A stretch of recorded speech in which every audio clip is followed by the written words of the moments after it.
বছর দেড়েক আগেও ছিলেন দেশের ক্রিকেটের এক অপরিচিত চরিত্র। তবে বিস্ময়কর গতি নাহিদ রানার জন্য তৈরি করেছে ইন্টারন্যাশনাল ক্রিকেটের বড় মঞ্চ। অবিশ্বাস্য পথ চলায় নাহিদের সবচেয়ে বড় অস্ত্র তার আগুন ঝরা পেস। গতি দিয়ে তিনি মন্ত্রমুগ্ধ করেছেন দেশের ক্রিকেটের থিঙ্ক ট্যাঙ্কারদের। শ্রীলঙ্কার বিপক্ষে টেস্ট দল ঘোষণার দিন এভাবেই নাহিদ রানাকে দলে নেয়ার কারণ জানিয়েছিলেন টাইগারদের টিম সিলেক্টর। ঘন্টায় প্রায় 150 কিলোমিটার গতিতে বল করার সামর্থ্য আর বিশাল দেহ যাকে বানিয়েছে সবার চেয়ে ভিন্ন। টাইগার প্র্যাকটিস কিট গায়ে অনুশীলনের প্রথম দিনটাও ছিল তার আদর মাখা। বড় ভাই খালেদ আহমেদ যেন পরম মমতায় অনুজকে বারবার দিয়েছেন নানা টোটকা।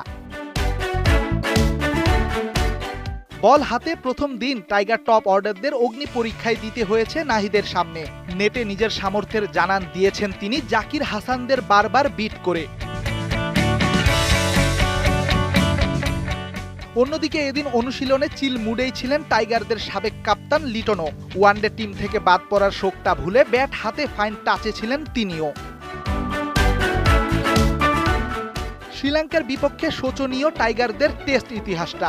24 টেস্টে জয় আছে মাত্র একটা, তাও সেটা 2017 সালে। কলম্বের মাটিতে টাইগারদের জয়টা এসেছিল তাদের শততম টেস্টে। নতুন কাপ্তান শান্তর সামনে তাই নতুন চ্যালেঞ্জ। ওয়ানডে সিরিজের মতো টেস্টটাও নিশ্চয়ই বাগিয়ে নিতে চাইবেন এক ঝাঁক তরুণকে সাথী করে।